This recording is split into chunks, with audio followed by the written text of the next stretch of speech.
Oi, gente, tudo bem? Prazer, meu nome é Juliane. Na verdade, eu espero que você esteja ótimo. Bom, se você for daqui de Volta Redonda, eu já te faço o convite para você vir aqui até a nossa casa, nos conhecer pessoalmente. O endereço vai aparecer aqui na tela. Se você não for de Volta Redonda, aqui da nossa região, você pode continuar nos acompanhando pelos canais online. A gente vai dar início à palavra agora, então quero pedir para você para desativar, se possível, as notificações do seu celular, para você se concentrar mesmo. Relaxa aí que eu tenho certeza que essa palavra vai ser muito edificante para você. Hoje a gente vai terminar a nossa série de Tiago, né? O Reino já entendeu, você pegou a ideia. Hoje a gente vai terminar a nossa série sobre Tiago. Foi uma série muito boa. Eu confesso para vocês que desde que a gente começou a capela, eu queria pregar sobre Tiago, porque é muito prático, né? E aí a gente já falou aqui várias coisas sobre Tiago, que Tiago se assemelha muito a Provérbios, que Tiago foi escrito para os judeus. A gente tem uma certa dificuldade de entender o que Tiago está querendo dizer, porque a linguagem é muito, faz muita analogia ao contexto judaico, né? Então a gente tem uma certa dificuldade de entender, por isso a gente precisa explicar, por isso a gente precisa entender o contexto. A gente já falou aqui que era para os cristãos que estavam sendo perseguidos, né? Os judeus que se transformaram em cristãos, que se tornaram cristãos, que estavam sendo perseguidos. Enfim, tem muita coisa para falar. E aí, como é muito prático, eu não sei se vai ficar tudo bem para vocês, porque eu sei que essa série é uma das séries que a gente se aprofunda em Bíblia, mas como é muito prático, hoje eu queria terminar com uma mensagem super prática. Assim, vamos botar em prática, né? E pode parecer um pouco distante do que a gente fez nessa série, mas o meu objetivo é esse. E aí, para a gente começar, eu lembrei de uma história, quando a Bianca tinha 2 anos de idade, 2 anos mesmo, a idade da Isabel. Ela estava começando a falar, a Bianca foi muito adiantada, então ela falou mais cedo, a capacidade cognitiva dela era um pouco adiantada, e aí eu fiz um teste com ela. Em inglês, a gente tem uma expressão que chama delayed gratification, que significa gratificação postergada. É muito comum a gente usar esse termo na nossa sociedade, dizendo que a gente é uma sociedade do micro-ondas. A gente não sabe esperar as coisas, a gente quer tudo instantaneamente, né? A sociedade do Netflix, que liga, o filme está lá, e aí a gente acostumou a ser assim. Mas em inglês, essa expressão delayed gratification, a gente usa para ensinar que se você esperar, né, coisas boas acontecem para aqueles que esperam. Então eu queria ensinar essa lição para a Bianca, né, sobre delayed gratification, que é uma coisa que a gente faz com crianças. Isso foi até um teste sociológico, que você chega para a criança e fala assim, ó, tem aqui 2 doces, se você quiser comer agora, você fica com 1, se você puder esperar, eu vou te dar 2, quando a gente chegar em casa. Bianca tinha 2 anos, eu dei o chocolate na mão dela, estava calor, ela foi segurando o chocolate no carro o tempo todo, chegou em casa, a mão dela estava toda melada de chocolate, mas ela não comeu. E aí quando chegou em casa, eu dei o segundo chocolate para ela, né? E ela ficou toda boba e tal. E desde pequena eu venho ensinando essa história para ela. E aí alguém me enviou uma mensagem essa semana contando uma história parecida, né? A história é a seguinte: eu queria ensinar meus filhos sobre investimento. E aí eu falei para eles, se você quiser o dinheiro agora, você ganha R$10. E se você souber esperar até a gente chegar em casa, você vai ganhar R$20. Porque coisas boas acontecem para aqueles que esperam. Muito bem, passaram-se algumas horas, a família saiu do restaurante onde eles estavam, foram para casa. Quando chegou em casa, o menino falou, cadê meus R$20? O pai falou, sumiu, para você aprender a lição que o mercado é volátil. Acabou o dinheiro. E aí eu falei, prática, né? Prática. E aí ele falou, vou ensinar uma lição mais profunda ainda. No outro dia, eles saíram para o parque e tal, o menino pediu isso, pediu aquilo. Falou, não, se você souber esperar, quando chegar em casa, eu vou te dar o dobro do que você está pedindo. O menino falou, eu já aprendi essa lição. Aí o pai falou, mas o mercado não é volátil todo dia. Tem dia que o mercado se estabiliza. E aí o menino falou, então tá bom, vou acreditar. Passaram-se algumas horas no parque, foram para casa, o menino cobrou o pai aquilo que o pai tinha prometido. E quando eles chegaram em casa, o pai falou, não tem. Mas o mercado não está volátil. Mas quando o mercado não está volátil, a inflação come o dinheiro. E aí, acabou o dinheiro do menino, o menino não fez nada, e aí a pessoa me mandou, qual é a moral dessa lição?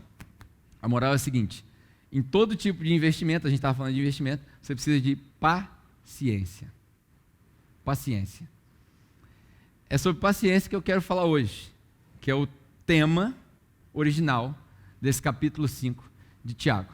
O capítulo 5 tem várias coisas místicas aí, mas nós vamos focar em paciência. É o que a gente vai falar hoje. Então vamos ler Tiago capítulo 5, do versículo 7, se eu não me engano, acho que na semana passada a gente leu até o 6, do versículo 7 para frente. E aí, eu já vou aproveitar para ensinar algo prático para vocês desde agora, que é o seguinte: toda vez que você estiver lendo Bíblia, você tem 2 períodos de leitura. Você tem o período da interpretação e o período da revelação. O período da interpretação e o período da revelação. Porque evangelho não é interpretado, evangelho é revelado. Quando Jesus perguntou para Pedro: quem você diz que eu sou? Pedro respondeu para ele: você é o Messias, o Filho do Cristo, o Filho de Deus, Cristo, o Filho de Deus. E aí Jesus fala para ele: bem-aventurado é você, Pedro, porque não foi o homem que te ensinou essas coisas, mas foi o próprio Deus que revelou. Então, quando você está lendo a Bíblia, você tem interpretação e revelação. O que a gente vai fazer agora é uma interpretação, porque a gente não tem muito tempo para a gente parar e falar: e agora? Mas quando você estiver na sua casa lendo, você leia de 2 maneiras. Primeiro você lê para interpretar. Depois você pausa por um tempo, 5 minutos, 10 minutos, e olha para o texto, porque o olhar para o texto tem esse poder de fazer as palavras saltarem daqui, e deixa que Deus revele aquilo que o texto quer revelar para você. Amém? Então, é um negócio interessante e prático que eu vi quando eu estava lendo isso. Mas vamos lá. Tiago, capítulo 5, versículo 7. É a conclusão do capítulo, então ele começa com o portanto. Portanto, é tudo isso que eu falei agora, a conclusão é a seguinte: portanto, irmãos, sejam pacientes, que é o que eu falei que nós vamos falar. Pacientes até a vinda do Senhor. Vejam como o agricultor aguarda que a terra produza a preciosa colheita e como ele espera com paciência até virem as chuvas de outono e da primavera. Sejam também pacientes e fortaleçam o seu coração, pois a vinda do Senhor está próxima. Irmãos, não se queixem uns dos outros, para que não sejam julgados. O juiz está às portas. Antes da gente falar da volta de Jesus, que a gente já vai abordar nesse texto, eu quero te dar uma dica aqui. Ele fala das chuvas de outono e das chuvas da primavera. Naquela região, pelo menos diz a lenda, né, e nessa época, quando ele cita essas 2 chuvas, né, algumas traduções dizem as chuvas tardias. Quando ele cita isso daqui, ele tem uma coisa por trás que os judeus entendiam e nós não entendíamos. As chuvas de outono, que vêm antes da primavera, elas servem para encharcar o solo. Já as chuvas da primavera servem para brilhantar os frutos que vão nascer. Na nossa vida é assim também, se a gente for tirar um princípio. Às vezes a gente precisa ser encharcado, não tem muita coisa para mostrar. E às vezes tudo aquilo que foi encharcado, é aí que Jesus fala dos frutos, quando ele vê a videira. Lembra a figueira, da parábola da figueira, que Jesus passa pela figueira e ela tinha aparência de fruto, mas não tinha fruto? Lembra disso? Quem lembra dessa passagem? Às vezes a gente quer mostrar muita coisa na nossa vida, mas não encharcou o solo. Às vezes a gente precisa encharcar. Já dá uma pregação isso daí. Vocês não pegaram o espiritual aí, mas às vezes você precisa ser encharcado pelo Espírito para depois começar a mostrar fruto. Tem muita gente querendo mostrar fruto sem estar encharcado pelo Espírito. Aí não vai adiantar. Então, fica aí a dica dessa leitura também. Certamente os leitores de Tiago entenderiam isso, dessas 2 chuvas. E a gente nem sempre consegue perceber, porque passa despercebido, não faz parte da nossa cultura. A maioria de nós aqui não mexe com a agricultura, né? Então nós não saberíamos. Aí ele continua: irmãos, tenham os profetas que falaram em nome do Senhor como exemplo de paciência diante de sofrimento. Volta-se lá no primeiro capítulo, quando Tiago fala, alegrem-se quando passarem por tribulações. Esse era o cenário da igreja, o que estava acontecendo aqui. Aí ele diz assim: como vocês sabem, nós consideramos felizes aqueles que mostraram perseverança. Vocês ouviram falar sobre a perseverança de Jó e viram o fim que o Senhor lhe proporcionou. Todo mundo aqui conhece a história de Jó? Todo mundo aqui conhece a expressão paciência de Jó? O que é a paciência de Jó? A paciência de Jó é ter o equilíbrio, é ter a serenidade de alguém que perdeu tudo e ainda assim não deixou de adorar a Deus, porque Deus o retribuiu no final da sua vida. E mesmo que não retribuísse, Jó não o abandonaria, né? Na história de Jó, a mulher de Jó, ela é condenada por ser uma mulher incrédula, porque ela chega para Jó e fala: abandona esse Deus seu aí, amaldiçoa ele. Que na verdade, a gente lê amaldiçoa, está aí mais uma dica prática, né? O que o texto quer dizer não é amaldiçoa esse Deus, porque nem a mulher de Jó seria doida de falar isso. O que o texto quer dizer é: termina logo a sua relação com Deus. Em inglês, a gente tem uma expressão que fala assim: we bless your name. E bless significa abençoar. Mas quem somos nós para abençoar o nome de Deus? É porque em inglês, assim como no hebraico, as palavras têm um significado diferente. Quando a gente diz nós abençoamos o teu nome, quer dizer que nós edificamos o seu nome. Então o que a mulher de Jó disse para ele, ela não é incrédula. A mulher de Jó fala o seguinte, ó, termina a sua relação com Deus, é como o médico fala para o paciente em estado terminal, chama a sua família para colocar as coisas em ordem, para você se despedir. O que a mulher de Jó diz para ele é o seguinte, ó, abençoa o teu Deus, faz sua última oração, porque acabou. Então, é mais uma dica prática que fica hoje, quando a gente fala da paciência de Jó, é isso, né? Então, vamos lá.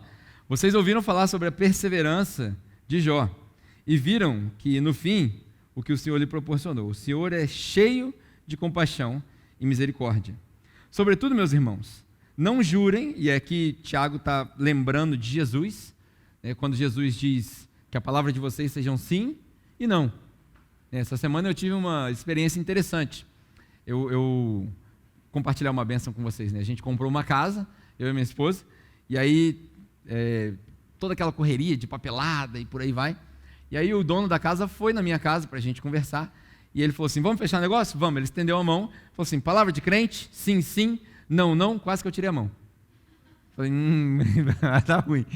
Mas eu falei, eu vou confiar nele. E aí apertei a mão dele, falei, a palavra do crente é essa, sim é sim, não é não. E aí fechamos lá o negócio, fomos assinar os papéis depois, mas lembrei disso, e é o que Tiago está lembrando aqui. Tiago, como irmão de Jesus, ele lembra que Jesus ensinou isso. Não jurem por nada nessa terra, né? Porque quem jura precisa, coloca em risco a sua integridade, e nós sabemos que uma hora ou outra a gente vai falhar, uma hora ou outra a gente vai faltar com integridade. Ele diz, sobretudo meus irmãos, não jurem, nem pelo céu, nem pela terra, nem por qualquer outra coisa, seja o sim de vocês sim e o não de vocês não, para que vocês não caiam em condenação. Está aqui Tiago falando a mesma coisa, né? Entre vocês, se há alguém sofrendo, que ele ore. Tem alguém que se sente feliz, que ele cante louvores. Entre vocês, tem alguém doente, que ele mande chamar os presbíteros da igreja, para que estes orem sobre ele e o unjam com óleo, em nome do Senhor. Isso aqui, nós vamos falar isso aqui já já. A oração feita com fé curará o doente.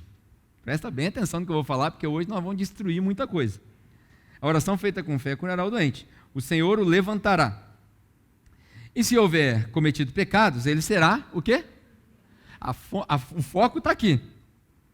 Presta atenção. E se houver cometido pecado, ele será perdoado. Portanto, eu vou explicar isso aqui logo de uma vez, porque senão a gente vai esquecer. A gente precisa quebrar uns paradigmas e destoar algumas coisas. Vamos voltar lá. Tem alguém doente? Porque as duas primeiras partes, embora seja escrito para o judeu, né, talvez você não percebeu, mas quando ele fala assim, ó, tem alguém sofrendo? Ora. O que é isso? Isso é um reflexo do judeu que aprende com salmos. A primeira parte do livro de Salmos, não sei se você sabe, o livro de Salmos, que a gente tem 150 salmos, ele é dividido em 5 livros. Nós temos 5 livros de Salmos aqui. E os 2 primeiros livros são os Salmos dos Lamentos. Eles estão passando por guerra, e aí Davi e os outros autores de Salmos estão escrevendo, falando, Deus, nós estamos sofrendo. Então o judeu, ele aprende a decorar os Salmos, para num momento de aflição, ele diz, o Senhor é o meu socorro bem presente no momento da angústia, ou da aflição. Ou aquele que habita na sombra do Altíssimo. Então ele tem esses salmos como um refúgio para ele. O Senhor é o meu refúgio, o Senhor é a minha fortaleza. E aí quando ele chega nos salmos da esperança, né, porque o judeu, todo ano ele ia para o tabernáculo, todo ano ele ia para Jerusalém, e aí quando ele chegava em Jerusalém, havia uma escadaria com, eu não sei quantos degraus tinham, alguns dizem que tem 150 degraus, porque tem 150 salmos, enfim, eu não sei, mas eles iam subindo aquelas escadas e eles iam cantando os salmos, do 120 até o 130, se eu não me engano, agora não me lembro exatamente quais são eles. Mas um desses salmos diz, eu olho para o alto, de onde vem o meu socorro, é o Salmo 121, o meu socorro vem do Senhor. Teoricamente, nesse momento, era o momento que eles paravam, todo mundo tocava lá os trompetes, festejava, por quê? Porque eles estavam chegando no final da escadaria. O que significa o final da escadaria? É o final do meu sofrimento. Eu cheguei no final do sofrimento e entrei no templo agora para quê? Para oferecer meu sacrifício para Deus, para ser perdoado dos meus pecados, para poder voltar. Por isso que aquele que ora a oração da fé curará e perdoará os seus pecados. Está entendendo? Porque quando o judeu lê isso daqui, por exemplo, quando ele fala assim, quem está doente, né, as 2 primeiras partes, quem tá feliz canta, quem está escrito aqui? Quem está sofrendo ora, quem está feliz canta. É o 3º e o 4º livro dos Salmos. E aí o último é o que termina. Então eles cantavam, né? Cantarei louvores, Salmo 92, é bom cantar louvores ao Senhor com o som da harpa logo de manhã. O que é isso? Isso é eles fazem isso todo dia. Eles leem o Salmo. Você pode chegar na casa do judeu, e aí ou tem uma Torá lá, ou você vai encontrar os salmos abertos, porque todo dia eles recitam um salmo. Faz parte da cultura deles. Então, quem tá sofrendo ora, quem está feliz canta. E aí tem uma particularidade que muita gente usa errado hoje. Quem está doente chama os presbíteros para eles orarem e ungir com óleo. Eu vou traduzir para o português o que significa isso hoje para nós. Quem está com dor de cabeça, vai no médico, toma Panadol e depois ora. É isso que significa. Porque para o judeu, ungir com óleo tem dois significados. Ou ele vai ungir um rei, um sacerdote ou um soldado para a guerra. Então o cara está indo para a guerra, eles ungiam porque aquilo ali significava o seguinte: o Espírito de Deus está sendo derramado sobre ele agora para protegê-lo para ele ir para a guerra, ou para protegê-lo para ele poder reinar sobre nós, ou para protegê-lo para que ele possa ser o intermediador entre nós e Deus, o sacerdote. Mas aí Paulo fala para Timóteo, já não tem mais sacerdote. Agora tem um sacerdote, um mediador entre o homem e Deus, é o Cristo. Então acabou o sacerdote. Então para o judeu a unção ou era isso, essa unção do poder da proteção, ou era uma unção medicinal, porque o azeite, o óleo, tinha uma propriedade medicinal. Alguém tomava uma espadada, rasgou, como é que o cara botava aqui? Não tinha metiolate naquela época. Então como é que ele botava aqui? Óleo. E aquilo ali curava, era medicinal. Não era óleo de cozinha igual a gente tem hoje, era um óleo preparado. Tanto que alguns desses óleos viravam perfumes carérrimos. Então esse óleo era medicinal. O que Tiago está dizendo aqui? Tem alguém doente? Chama o pessoal da igreja. Por quê? Porque dentro da igreja existiam também os curandeiros. Essa palavra, o curandeiro, das tribos indígenas que a gente tem hoje, isso era comum, porque tinham os que tinham o dom da cura. Como assim, Pedro? 1 Coríntios capítulo 11. Alguns têm dons de línguas, outros de interpretação, alguns têm dom de cura. Está lá? Então tinha gente dentro da igreja que Deus levantava, que era médico, que entendia de medicina, que entendia de enfermaria, de enfermagem, não enfermaria não, de enfermagem. Era gente que tinha conhecimento de medicina. Então, como é que fazia quebrou o pé do cara? Como é que fazia? Não tinha gesso naquela época. Então tinha que colocar a tala de uma determinada maneira. Então tem alguém doente? Chama os presbíteros, e aí não quer dizer presbíteros necessariamente, quer dizer os anciãos da igreja, porque a gente tem costume de classificar as pessoas na igreja com diácono, presbítero, evangelista, pastor, bispo, apóstolo, anjo, arcanjo, né? Tem vários demônios dentro da igreja também, mas enfim, a gente vai classificando as pessoas, não tem nada a ver isso daqui. O presbítero aqui é só o ancião, é o ancião, os mais velhos da igreja. Quem eram os mais velhos? Eram os que tinham esse conhecimento, essa propriedade, para poder operar na parte medicinal. Então, tem alguém doente? Pelo amor do nosso Deus, quando tiver alguém doente no nosso convívio, está lá no hospital, não vai para o hospital com a garrafa de azeite. Porque não adianta, aquele azeite lá não adianta. Mas eu faço porque na intenção do meu coração. Então agora eu já destruí a intenção do seu coração, porque agora você tem conhecimento. Não precisa mais disso. Essa semana eu recebi uma ligação de um... Eu não estou falando isso por mal não, porque conhecimento é bom. Eu recebi uma ligação de uma amiga hoje que está na Europa, né, há 2 dias atrás. E ela falou assim, cara, eu não aguento mais, porque tem uma irmãzinha pentecostal aqui que me chamou para orar às 3 horas da manhã e tal. Papai, o que eu faço? Vai orar, ué. Você está precisando mesmo? Sua vida está uma bagunça? Vai orar, 3 horas da manhã a fila é curta. Né? Para quem acredita na terra plana, né, a fila é curta. Mas enfim, vai orar lá e vamos que vamos. Aí depois de muita brincadeira no telefone, eu falei para ela, então, faz o seguinte, já que você vai orar, você não vai desrespeitar a irmã, enfim, vai lá, participa, mas chama ela para sua casa um dia. Faz uma pizza lá e tal, fala assim, irmã, vem aqui que eu quero fazer uma oração também, mas vamos fazer do meu jeito, dessa vez? Sem gritar, porque eu não acho que Deus é surdo. Né? Vamos fazer do meu jeito. Eu vou te mostrar como eu oro. Aí a gente convive junto. Eu oro assim, você ora assado. Né? A irmãzinha chamou ela para fazer uma campanha de 7 voltas em volta da igreja. Aí eu falei para ela, vai fazer exercício, faz um acordo com a irmã, ela dá 7, você dá 14. Você dá correndo. E aí na hora que ela acabar 7 voltas, você para, respira e ora com ela.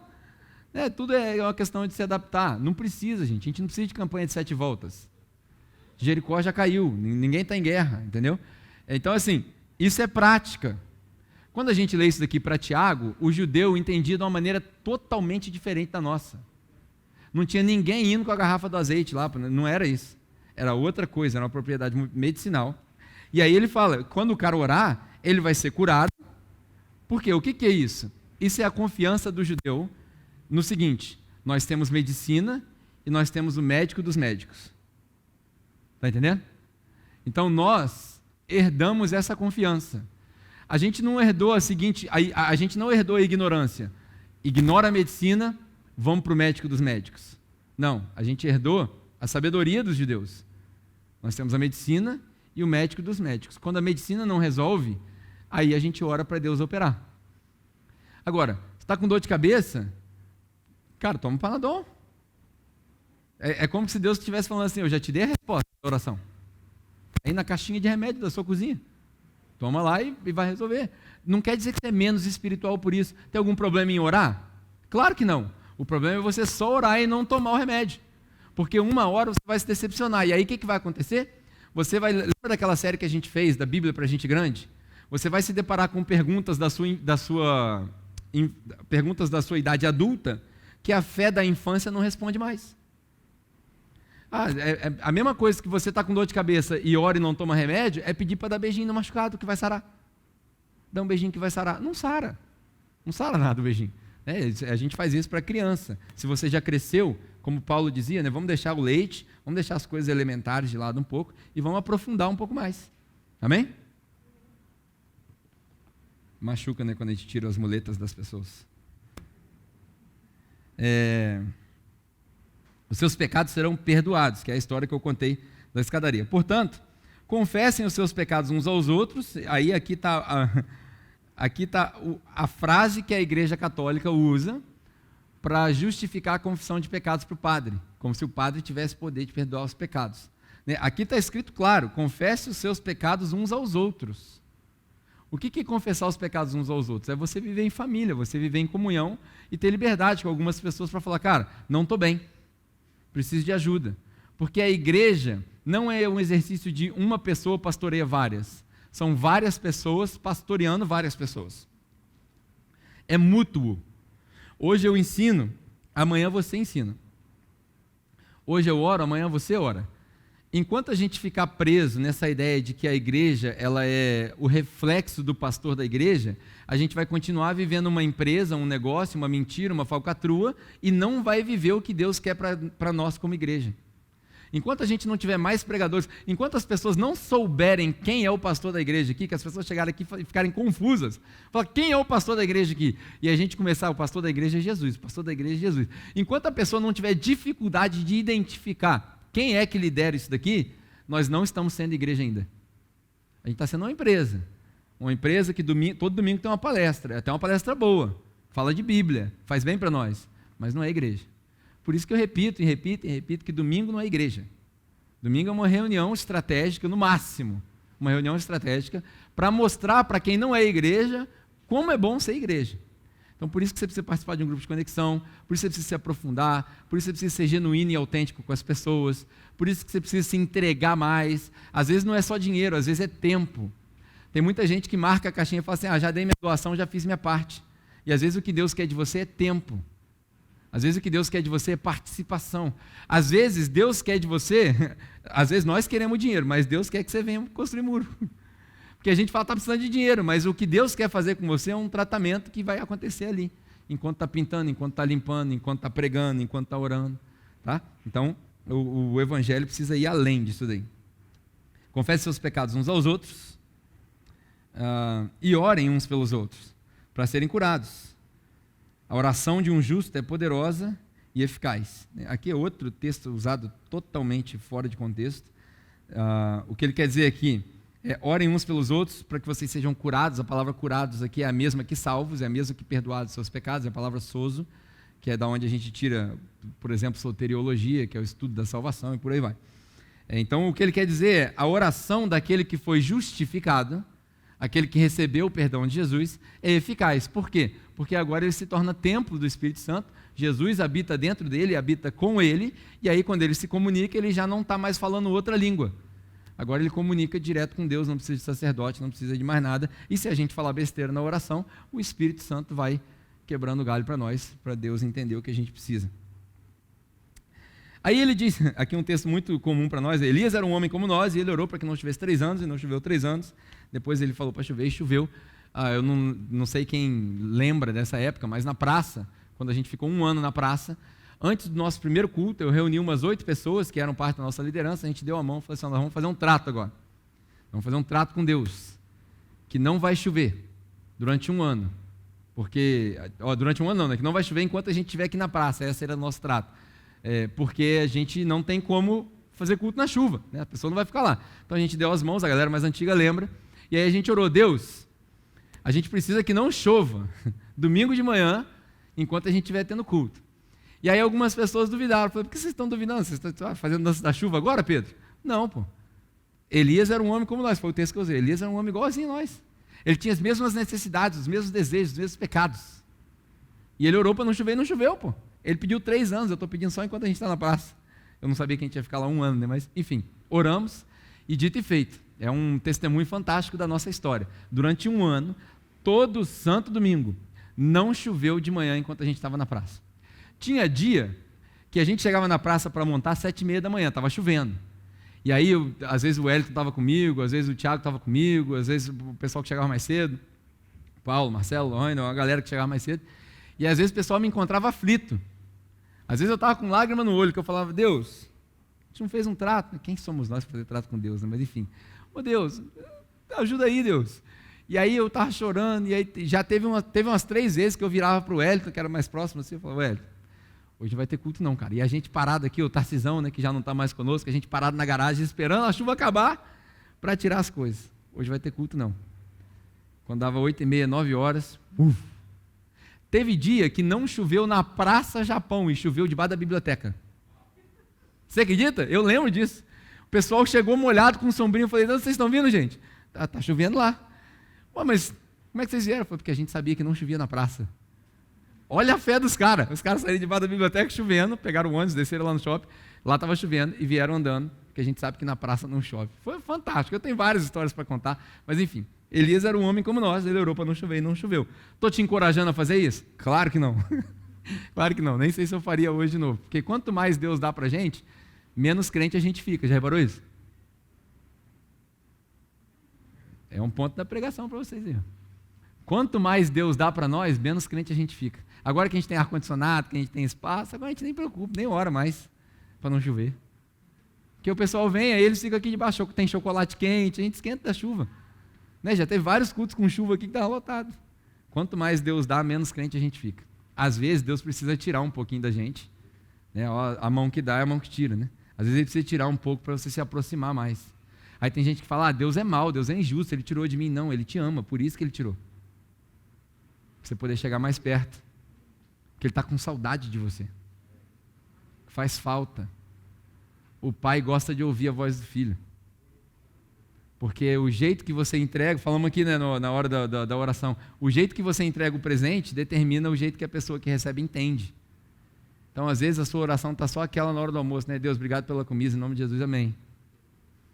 Mas Deus está falando, aí Deus fala assim, vou ter que tirar um pouquinho da comida. Mas eu nunca vi o justo mendigar o pão. É porque você está caindo para o outro lado da justiça. Você está afastando da justiça. Então vou tirar um pouquinho do pão, vou tirar um pouquinho do arroz, e aí você vai clamar. Quando você clamar, eu respondo. É daí que Davi tira. Eu nunca vi o justo passar necessidade, nem a sua descendência mendigar o pão. É por isso, né? Rapaz, hoje já deu bastante coisa nessa pregação e nem acabei de ler o texto ainda. Aí vamos lá, a última parte. Meus irmãos, se algum de vocês se desviar da verdade e alguém o trouxer de volta, lembrem-se disso. É a última frase de Tiago. Olha que coisa fantástica. Meus irmãos, se alguém se desviar da verdade, eu acho que Tiago coloca um se, porque ele já era calvinista sem saber, né? Porque eu acho que Tiago já estava nessa pegada. Porque se alguém se desviar, vai que, né? Vai que é possível. Se alguém se desviar da verdade, se algum de vocês se desviar da verdade e alguém o trouxer de volta, cadê? Lembrem-se disso. Quem converte um pecador do erro do seu caminho, salvará a vida dessa pessoa e fará que muitíssimos pecados sejam perdoadas. Que coisa fantástica é trazer um desviado de volta para Jesus. Ah, Pedro, você acredita em desviado? Eu não, mas eu estou indo pelo que o Tiago falou aqui. Eu não acredito nessa parada, mas eu estou indo pelo que o Tiago falou aqui. Se alguém estiver longe, sabe aquela pessoa que estava aqui contigo? Porque tem muita gente que está na igreja, é a figueira, né? Dá aparência de fruto, mas não tem raiz. Uma pessoa estava aqui, experimentou, e aí a pessoa vai e desvia, né? Essa semana eu recebi tantos relatos que me deixaram triste, mas ao mesmo tempo também, nem tinha um. Me deixou triste, mas eu falei, pô, o cara já conhece a verdade. Né? Recebi um relato, falei, pô, viu fulano de tal, o cara estava se acabando. Eu falei, nem sei mais o que eu faço. Nem sei o que eu faço, se eu falo, se eu não falo. Ah, não falo mais não, tá bom. Aí deixa... Eu sou muito apto do negócio do Paulo, né? Paulo tem duas realidades. Entrega para o diabo para ver se a alma converte.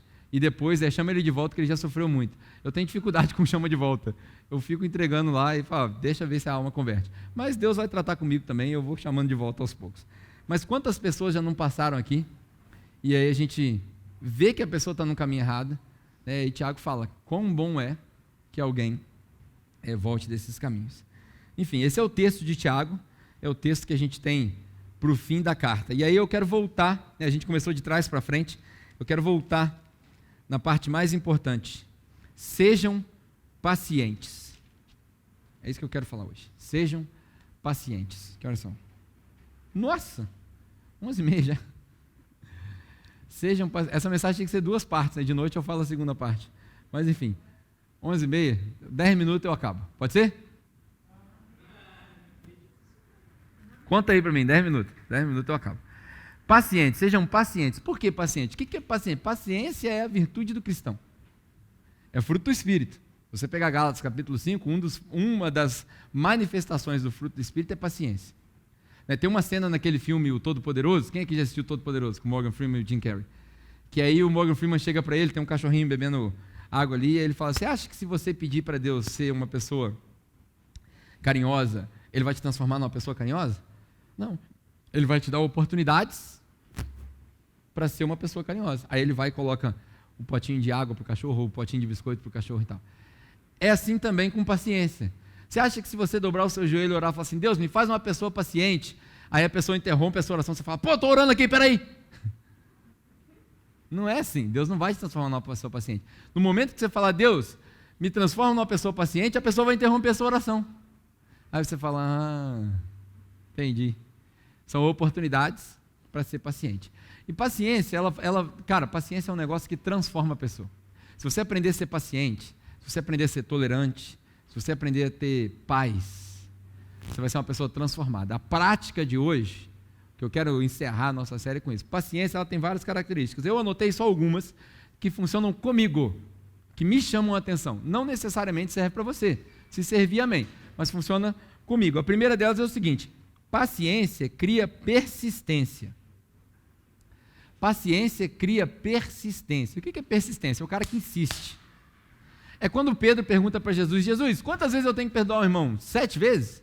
Aí Jesus fala, 7 não, 70 vezes 7. Na verdade, eu acho que Jesus disse assim, cara, você perdoa até acabar. Até acabar.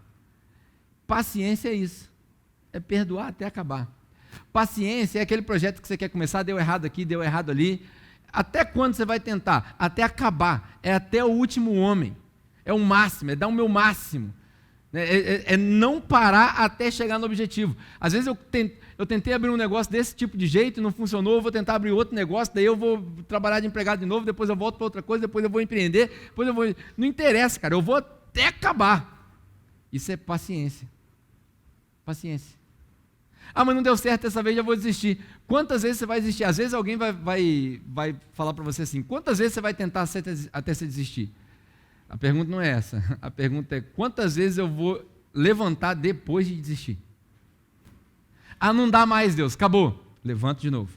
Não dá mais, Deus, acabou. Levanto de novo. Isso é paciência. Isso serve para os seus negócios, serve para a sua vida financeira, isso serve para a sua vida pessoal, isso serve para o seu casamento, isso serve para o seu relacionamento, isso serve para a sua vida de fé. Ah, não estou sentindo mais Deus. Quantas vezes eu vou orar até Deus responder? Até Ele responder. Mas 70 vezes? Não. Até Ele responder. Eu vou orar até Deus responder. A minha esposa fala muito para mim assim, você trabalha demais. Tem gente que acha que eu só trabalho domingo, né? Uma brincadeira que a gente fala. Você trabalha demais. Não, não é eu trabalho demais, é que eu me importo demais. Você precisa se perguntar isso. Porque às vezes a gente confunde atividade com progresso. Só porque você está ocupado o tempo todo não significa que você está progredindo. Às vezes você está ocupado fazendo um monte de coisa, mas não está levando a lugar nenhum. Você está remando, mas está remando contra a corrente, está indo em lugar nenhum. Está igual o ratinho na roda. Nem toda atividade é progresso. E às vezes o progresso é parar. Porque às vezes você precisa parar, porque a corrente te leva sozinho. A gente teve uma profecia aqui na igreja muito interessante, que eu vou usar só para esse contexto, né?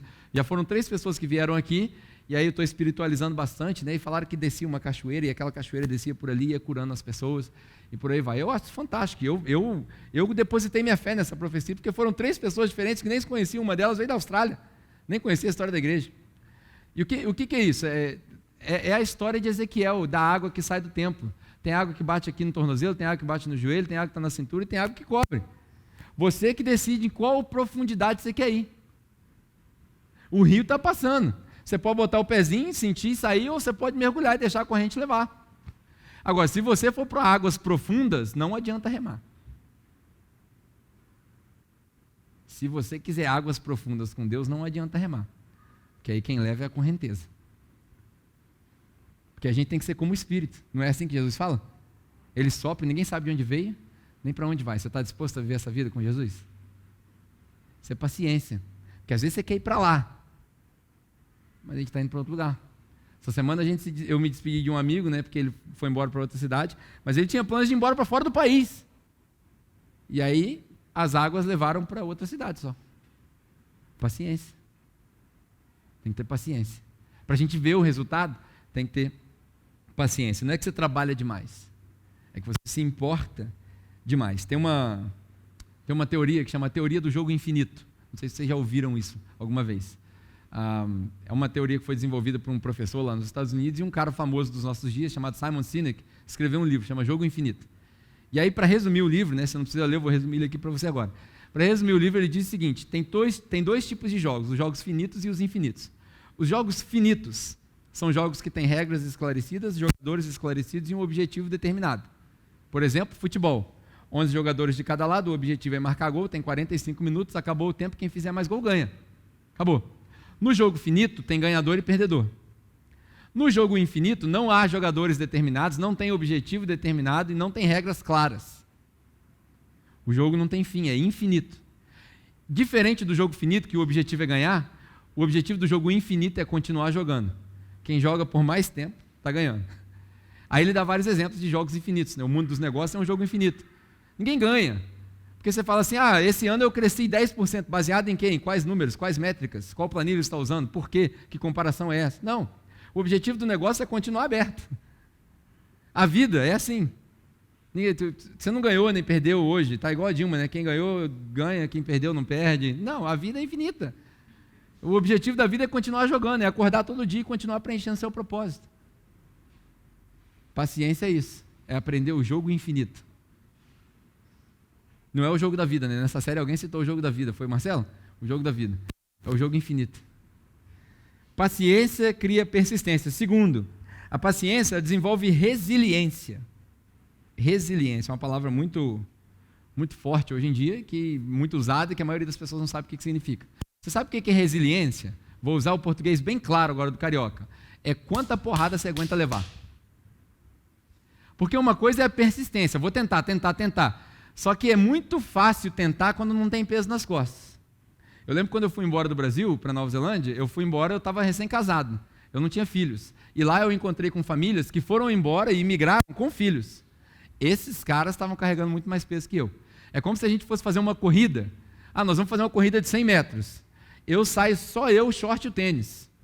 O cara sai com 3 pessoas no ombro dele. Quem vai ganhar? Eu vou ganhar. Pode ser o Usain Bolt ou outro, eu vou ganhar. Porque tem muito peso carregado. Resiliência é isso.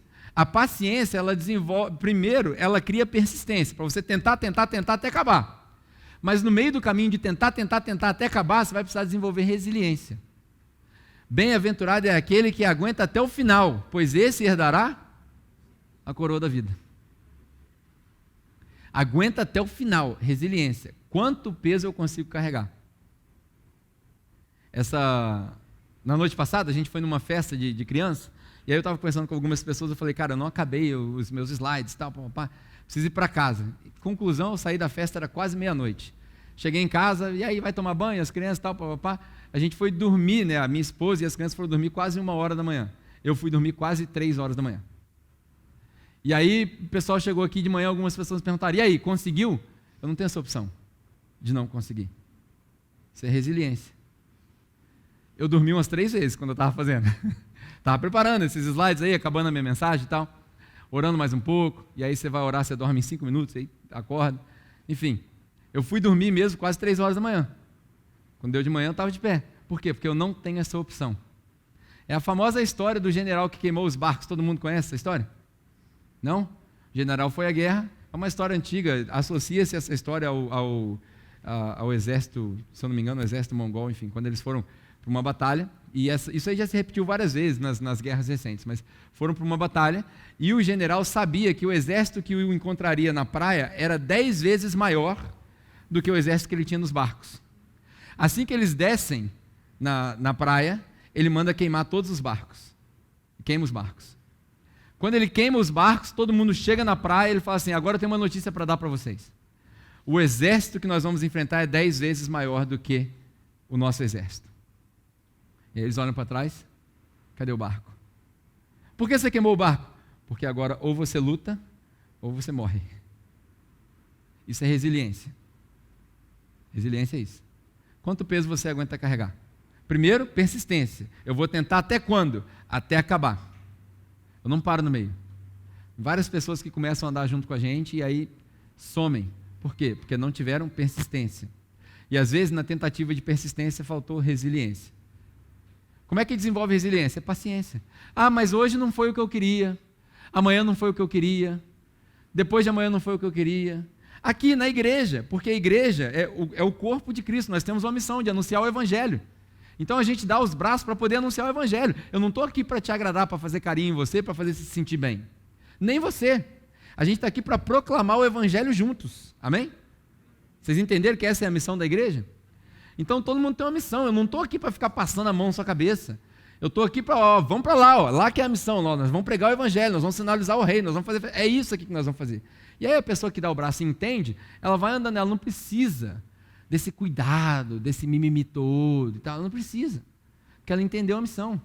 Isso aqui está mais para um quartel-general de soldados do que para um hospital. O pessoal fala que igreja é hospital. Ninguém gosta de hospital. Ninguém quer ficar no hospital. Por isso que as pessoas não param em igreja, porque acham que igreja é hospital. Está curado, vai embora. Não. Igreja não pode ser hospital. Ninguém gosta de hospital. Ninguém quer ir para o hospital voluntariamente. Então aqui está mais para um quartel-general de recrutamento de soldados para a missão. E aí, vamos para cima. Paciência faz isso. Eu lembro que o Serginho, quando chegou na igreja, por exemplo, nos 2 primeiros anos dele, ele teve crise comigo. Que ele falava para mim assim, na boa mesmo, falava assim, cara, eu estou achando que está faltando Bíblia aí na igreja. Faltando pregação com Bíblia, está muito rasa as suas pregações. Eu falei, eu sei, cara. É porque não é para você. É para as pessoas que não têm esse entendimento. Ele, não, mas tem que ter. Eu falei, eu sei, vai chegar o tempo. Aí quando chegava no meio do ano, que a gente tem essas séries expositivas, ele chegava para mim, agora tá bom, hein? Agora tá maneiro, agora eu estou me abastecendo e tal. Até que mais ou menos no 3º ano que ele estava caminhando comigo, ele chegou para mim e falou assim, agora eu entendi, caiu a ficha, né? Agora eu entendi. Não é para mim. Aí quando chegou gente nova, que não vou citar para não ser indelicado, chegou gente nova, as pessoas tinham a mesma reclamação. Aí eu fiquei assistindo o Serginho falando para eles, é porque não é para você, cara. Eu falei, funcionou. Funcionou. O que é isso? Paciência. Porque se ele não tivesse persistência e resiliência de aguentar esse tempo todo, ele não estaria aqui. E a gente não estaria vivendo o que a gente está vivendo. Ele podia estar até melhor.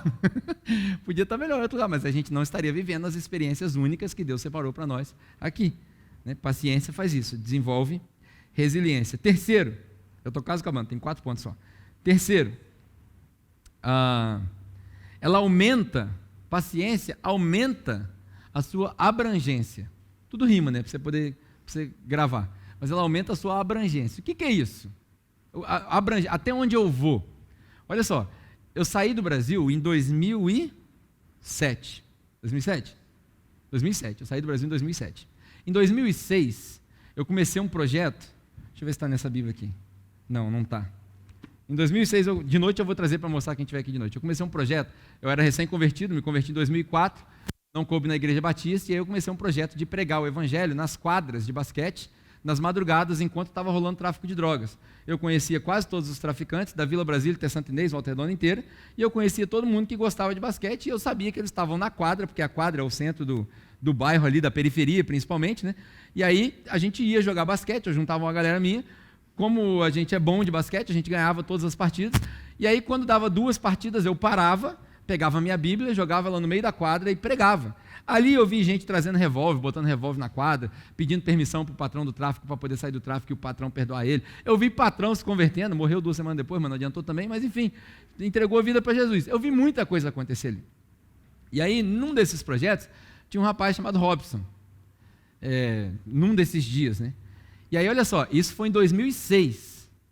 Ontem, ele viu uma publicação minha sobre outras coisas que eu faço e me chamou. Cara, interessante isso aí que você está fazendo, tá? Vamos tomar um café? Vamos. E aí, Robinho, o que você está fazendo? Eu estou fazendo isso, isso e isso, nos negócios, tal, me envolvi com esse negócio, tal, papá. Falei, cara, que legal, é interessante isso que você montou. Da onde você tirou essa ideia? Da Only One, pô. Lá naquele tempo, antes de ir embora do Brasil, você me inspirou a fazer isso. Olha que loucura. 2006, nós estamos em 2021, são 15 anos. O eco daquilo que eu falei com ele, da minha missão de vida, que eu já falei para algumas pessoas, né? Eu entendo que eu acordo de manhã para fazer 3 coisas, para fazer discípulo, plantar a igreja e pregar o evangelho. Só isso que eu faço, mais nada. Então, tudo que eu faço tem que estar alinhado com isso. E eu estava fazendo isso naquela época, com a mesma intensidade, e aquilo ficou. Durou 15 anos, e ele montou um negócio baseado naquele projeto que chamava Only One, porque tudo convergia em Deus. Então, tudo que a gente fazia era para Deus, jogar basquete é para Deus. Eu lembro que teve uma velhinha na Igreja Batista Central, que a gente falou um domingo do que a gente estava fazendo, jogando basquete, estava entrando um monte de favelado dentro da igreja, um monte de gente doida dentro da igreja, a igreja tradicionalmente gente de classe média e branca, um monte de gente preta entrando dentro da igreja, o cara ficou assustado. E aí a gente explicou o que estava acontecendo.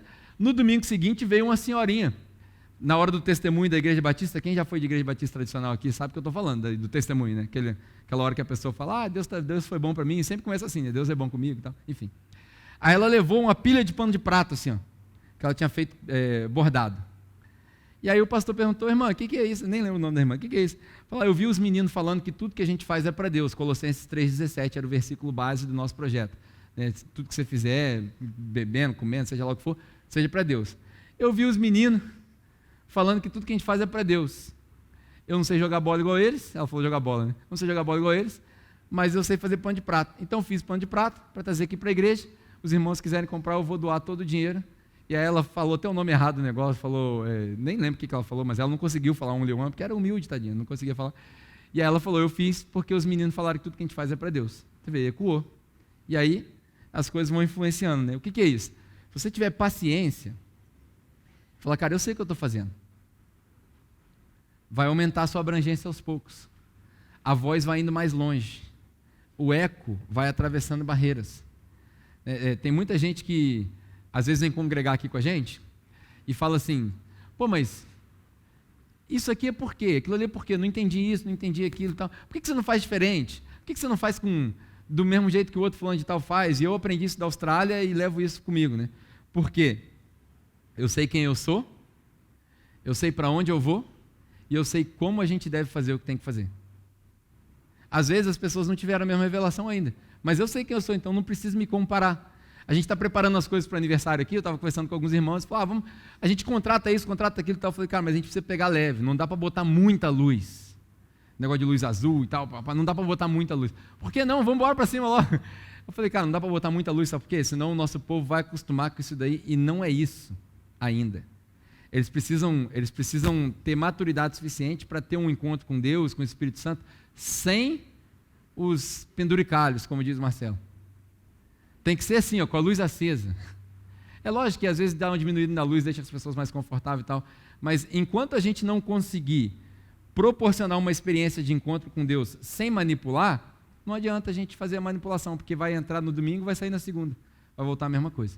Então, o que a gente está tentando fazer é isso. Lógico que vai ter uma ornamentação diferente, é aniversário, nós vamos celebrar, mas a gente tem que tomar cuidado para manter o equilíbrio, para não virar mais um show. Paciência, ela cria persistência, ela desenvolve resiliência, ela aumenta a abrangência. E por último, a última reflexão, ela aperfeiçoa a sua competência. Paciência aperfeiçoa a sua competência. Isso aí serve para todas as áreas. Eu falei da Vanessa aqui mais cedo, o dentista, por exemplo, ele no primeiro dia de faculdade, ele não está operando. O médico, ele precisa fazer residência. O engenheiro precisa de uma determinada experiência. O pedreiro precisa de experiência. Eu que o diga. Eu fiz um muro que caiu. Por quê? Porque não tem experiência. A paciência, ela aprimora a sua competência. Quanto mais paciente você for, mais competente você vai se tornar naquilo que você se propôs a fazer. Eu tentei agora, não deu certo. Eu comecei a fazer jiu-jitsu, não consigo encaixar o golpe. Eu comecei a trabalhar com investimento, só perdi dinheiro. Eu quero pregar, mas eu ainda não sei falar em público. Eu tive meu primeiro filho, mas meu filho não me obedece. Não vai para o segundo. Brincadeira. As coisas precisam de paciência. Paciência. Se você tiver paciência, isso vai aprimorar a sua competência. E aí, quanto mais competente você for, maior a sua autoridade. Tem coisas hoje que eu não me meto a conversar com ninguém. Agora, tem coisas que eu entro em qualquer círculo. Porque já são alguns anos, algumas dessas coisas fazem décadas que eu faço. Então, eu entro em qualquer círculo. O que é isso? É soberba? Não. Isso é saber quem eu sou, saber o que eu tenho que fazer e como eu devo fazer o que eu tenho que fazer. Paciência, ao longo dos anos. Quantas vezes eu já me peguei imitando pregadores? Quem prega aqui passa por isso. Você não desenvolve sua identidade assim, ó. Primeiro você começa imitando alguém, você imita o outro, imita o outro, imita o outro. E eu estou constantemente tentando aprimorar. O que é isso? Paciência. Porque eu vejo, está saindo muito daqui. Essa é a minha arte é essa, é a arte de pregar. É o que eu fui chamado para fazer. Então, do mesmo jeito que o engenheiro estuda, que o médico estuda, que o atleta treina, eu treino.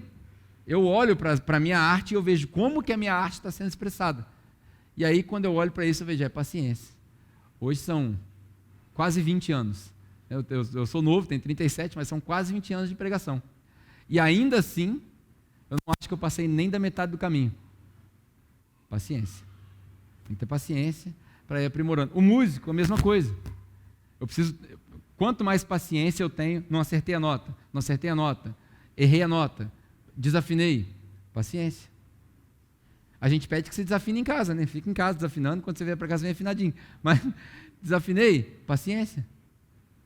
Porque isso vai aprimorando a minha competência. Para a gente finalizar, né? Tiago, como eu falei no começo, Tiago é muito prático. E eu queria que a gente saísse dessa série, finalizando essa série, com essa palavra na mente: paciência. Paciência. Do primeiro capítulo até o último capítulo, Tiago fala sobre paciência. Vai ter tribulação, vai ter problema, vai ter dificuldade, não vou conseguir, vou apanhar, vou perder. Paciência. Se a gente aprender a ter paciência uns com os outros, é o que Tiago fala no começo do versículo 7 aqui, sejam pacientes uns com os outros, a gente vai julgar menos, a gente vai fechar menos porta, a gente vai ofender menos, só ter paciência. Que a gente saia daqui hoje mais paciente. É para sair daqui mais o quê? Para sair daqui mais o quê? Pedro, você está fazendo repetir o negócio. Tenha paciência comigo. Para a gente sair daqui mais paciente. Eu ainda não pedi para vocês dar a mão ainda, né? Dá a mão, meu irmão. Vamos orar então?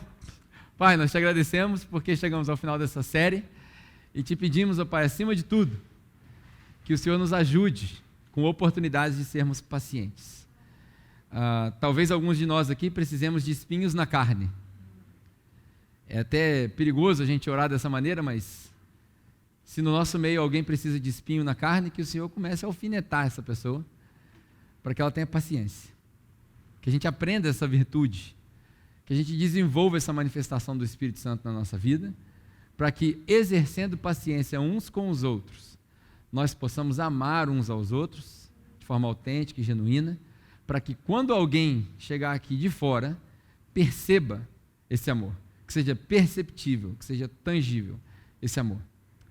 Pai, que essa oração sirva também como perdão dos nossos pecados, Se há alguém aqui entre nós que não entregou a vida para Jesus ainda e ainda não caminha nos caminhos da justiça, no caminho de Jesus, nós te pedimos, ó Pai, que ele saia daqui pensativo e que essa mensagem, embora seja uma mensagem prática, sirva também de conversão para o coração dessa pessoa. Pai, para nós que já clamamos ser seguidores de Jesus, nós te pedimos que o Senhor nos dê paciência para carregar a nossa cruz. Paciência para sofrer o que precisa ser sofrido. Paciência que desenvolva essa persistência, essa resiliência, que aumente a nossa abrangência, porque nós não queremos fama, mas nós queremos sim que o seu reino seja expandido e que nós sejamos usados. E que por último, Pai, que o Senhor entregue para nós, cada um de nós, a possibilidade de nos tornarmos mais competentes, de fazer com excelência aquilo que o Senhor nos chamou para fazer. Seja no nosso trabalho, na nossa profissão, na nossa vocação, na nossa família ou na igreja. Aonde for, que nós levemos esse selo de excelência, para que as pessoas olhem para nós e percebam também na nossa excelência aquilo que o Senhor tem feito na nossa vida. Pai, use essa igreja, enquanto nós nos preparamos para o nosso aniversário, que esse aniversário seja um tempo de celebração, que seja um tempo de comemorar, seja um tempo de observar aquilo que o Senhor tem feito na nossa vida como comunidade, e que nós possamos virar essa chave para que, logo após esse aniversário, a gente possa decolar de uma determinada maneira, de tal maneira que seja visível também aqui para os nossos vizinhos, para aqueles que estão de fora. Nós passamos um bom tempo investindo nas raízes.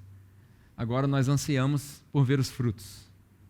Essa é a nossa oração, Pai, em nome de Jesus. Amém. Gente, eu espero que vocês tenham gostado muito dessa palavra, assim também como ela foi muito edificante para mim e para todos os nossos irmãos. Se você gostou, se foi relevante para você, já curte esse vídeo, compartilha aí com outras pessoas para que também possa alcançar outras vidas. Te convido também para fazer parte do nosso grupo de conexão, que são as reuniões que acontecem no decorrer da semana. É só você escanear esse código que está aparecendo aí na tela que alguém vai falar com você e vai te direcionar também. O grupo de conexão é muito bacana, porque se você ficou com alguma dúvida da mensagem, você pode tirar essa dúvida no grupo de conexão. A gente vai te conhecer melhor, você vai conhecer melhor a gente e a gente vai crescer junto também. Se você se identificou com o nosso projeto, puder nos abençoar, vai aparecer alguns códigos aqui na tela. É só você escanear esses códigos, claro, da maneira que você puder, se você quiser. Esse dinheiro ele vai ser direcionado para manter os custos aqui da nossa casa e também para ajudar os nossos irmãos que necessitam. Espero que você tenha tido um ótimo domingo, te desejo uma ótima semana também e espero te encontrar aqui semana que vem. Tchau! É isso que eu te digo. Eu falo de novo? Tá. De novo. Peraí, mas onde que eu parei? Vai aparecer os códigos aqui na tela, vai dizer essa parte. Se quiser, que você puder ir